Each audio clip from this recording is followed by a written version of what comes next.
Assalamualaikum warahmatullahi wabarakatuh. Kembali lagi sama aku Umratul Nada. Nah, di sini aku mau buat video khususnya untuk final project aku. Sekalian sharing sama teman-teman semua gimana caranya menggunakan aplikasi SPSS untuk uji asumsi klasik. Jangan lupa tonton sampai habis ya. Sebelum kita masuk ke pembahasan, kita harus tahu dulu apa itu uji asumsi klasik. Uji asumsi klasik adalah analisis yang digunakan untuk menilai suatu model regresi linear ordinary least square terdapat masalah-masalah asumsi klasik. Nah, untuk uji asumsi klasik itu sendiri terdapat 4 uji, yaitu yang pertama uji normalitas. Uji normalitas adalah uji yang dilakukan untuk menilai sebaran data pada sebuah kelompok data atau variabel, apakah sebaran data tersebut berdistribusi normal ataukah tidak. Dan yang kedua yaitu uji autokorelasi. Uji autokorelasi digunakan untuk mengetahui ada atau tidaknya penyimpangan asumsi klasik autokorelasi, yaitu korelasi antara residual suatu pengamatan dengan pengamatan lain dalam model regresi. Yang ketiga yaitu uji multikolinearitas.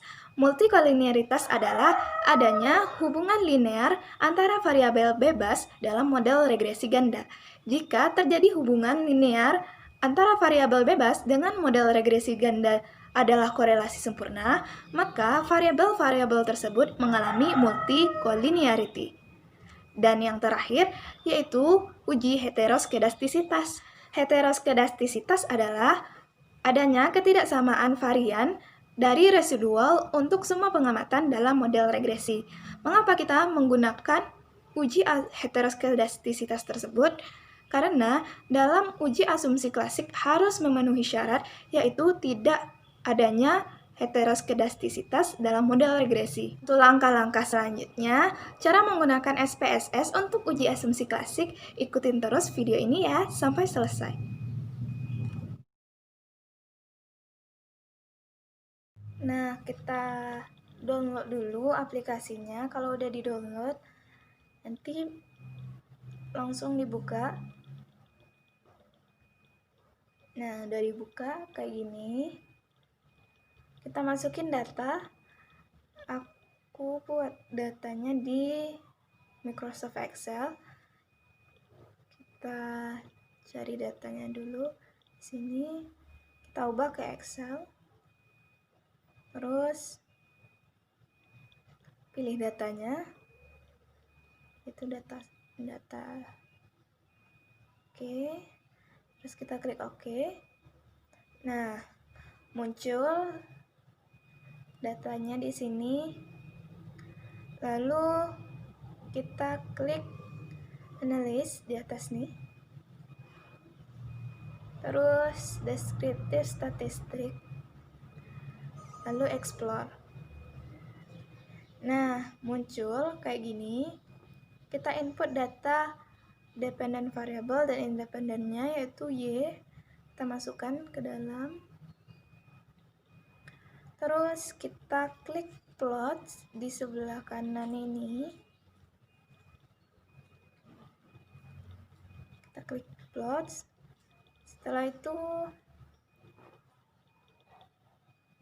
kita centang pada kolom box plots-nya ini faktor level together. Terus pada deskriptif ini stem and leaf, terus histogramnya. Terus yang di bawah lagi di normality plots with test, kita centang juga. Klik continue. Setelah klik continue, kita centang pada display both. Klik OK. Nah, keluarlah output untuk uji normalitas. Udah dapat datanya. Kita lihat ini semua hasil dari uji normalitas. Untuk mengetes apakah data kita itu berdistribusi normal atau tidak, kita lihat pada kolom SIG pada Shapiro-Wilk dan Kolmogorov Smirnovnya. Kita lihat signya. Signya itu 0,00 pada Shapiro-Wilk, sedangkan Kolmogorov itu juga 0,00. Nah, jadi untuk uji normalitas itu kita signya itu harus lebih dari sig alfa baru dikatakan berdistribusi normal. Sedangkan sig alfanya itu 0,05 dan hasil output kita yaitu 0,0. Berarti data kita ini tidak berdistribusi normal. Kita bisa menyimpulkan walaupun ini terdapat dua metode, merupakan kesimpulannya data kita berdistribusi tidak normal.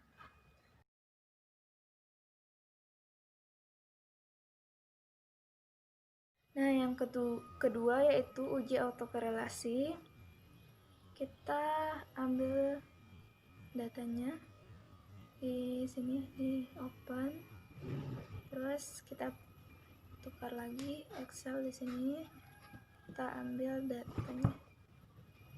Oke, dan muncul datanya. Kita klik analyze, kita klik regression, terus linear. Nah, di sini kita input data dependent variabelnya yaitu keuntungan, kita masukkan. Dan independent variabelnya yaitu penjualan dan biaya angkut. Masukkan. Terus kita klik statistik di sebelah kanan ini. Kita centang estimates, confidence intervalnya, covariance matrix, terus mode fit, R-square, terus semua yang ada di kanan. Terus descriptive part and particle correlation, udah. Residualnya kita centang Durbin-Watson. Setelah itu udah dicentang semua, kita klik continue, kita klik OK. Nah, udah muncul hasil atau outputnya. Ini adalah hasil output uji autokorelasi. Teman-teman lihat semuanya hasilnya. Untuk uji autokorelasi yaitu kita melihat di kolom Durbin-Watsonnya. Nah, ketentuannya apabila D lebih kecil dari DL, berarti H0 ditolak. Otomatis terdapat autokorelasi. Sedangkan apabila terletak antara DU dan DL, berarti H0-nya diterima. Berarti tidak terdapat autokorelasi. Nah, dari data output kita ini, kita lihat hasilnya itu 0,548. Berarti lebih kecil dari DL. DL-nya itu 1,35. Karena DL dan DU, tingkat signifikasi DL dan DU itu 5%. Jadi DU-nya 1,59 dan DL 1,35. Sedangkan Durbin-Watson yang hasil dari output kita itu 0,548. Berarti lebih kecil dari DL. Kesimpulannya berarti terdapat autokorelasi sehingga H0 ditolak.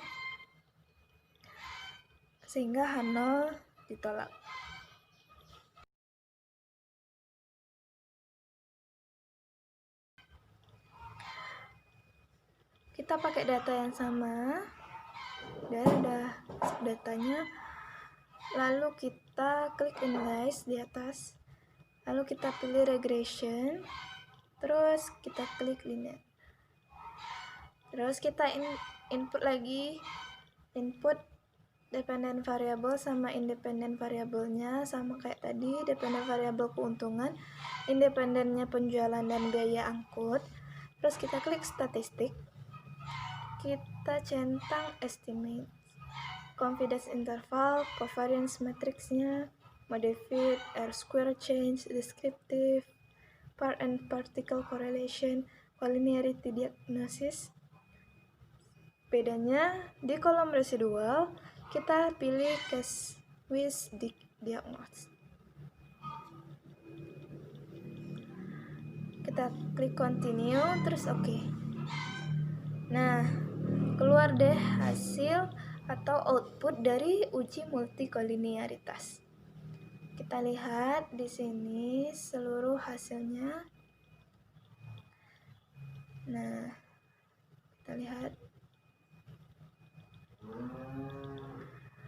Nah, untuk uji multikolinearitas itu kita melihat dari nilai variance inflation factors-nya atau VIF.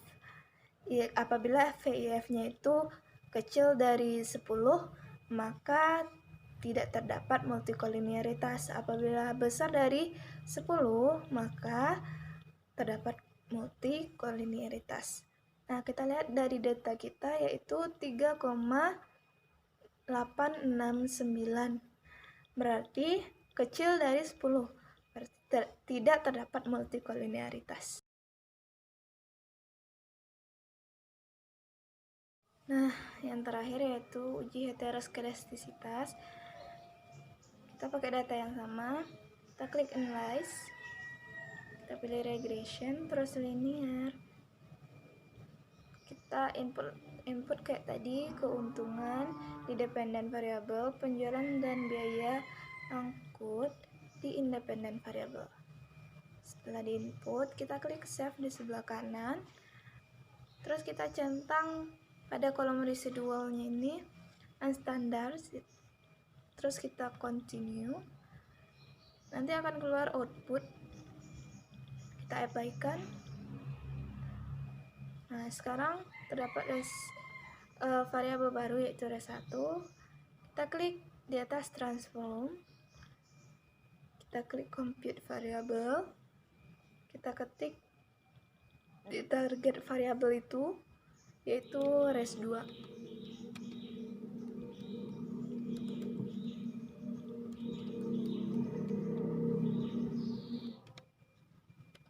Direct expressionnya itu kita ketik abs underscore res, kita kurung res underscore 1, kita kurung. Setelah itu kita klik OK, muncul lagi output, kita abaikan. Nanti terdapat variabel baru yaitu res2. Setelah itu kita klik analyze lagi, kita pilih regression, lalu linear. Bedanya kita keluarkan keuntungan tadi dari kolom dependent variable, kita masukkan res2. Nah, setelah itu kita klik save, kita hapus centang di kolom residuals tadi di unstandardized. Terus kita klik continue, kita klik OK. Nah, keluar outputnya. Ini hasil dari uji heteroskedastisitas. Kita lihat di sini. Untuk uji heteroskedastisitas sendiri, kita melihat dari sig-nya. Sig-nya itu pada kolom koefisien kita lihat sig. Jadi untuk sig-nya itu apabila lebih kecil dari alfa berarti terdapat heteroskedastisitas. Apabila lebih besar dari sig alfanya berarti tidak terdapat gejala heteroskedastisitas. Pada data kita ini kita lihat sig-nya itu 0,027,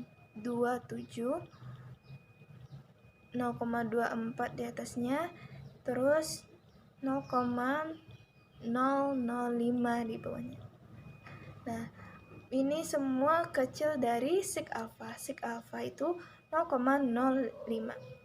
Sedangkan yang tadi 0,024, 0,027, 0,005. Berarti pada data kita ini terjadi gejala heteroskedastisitas, berarti mengalami penyimpangan dalam model asumsi klasiknya. Nah, itu tadi pembahasan tentang menggunakan SPSS untuk uji asumsi klasik. Gimana? Semoga bermanfaat video kali ini. Bagi teman-teman, jangan lupa like, comment, dan subscribe video aku. Dan tunggu aku di video selanjutnya.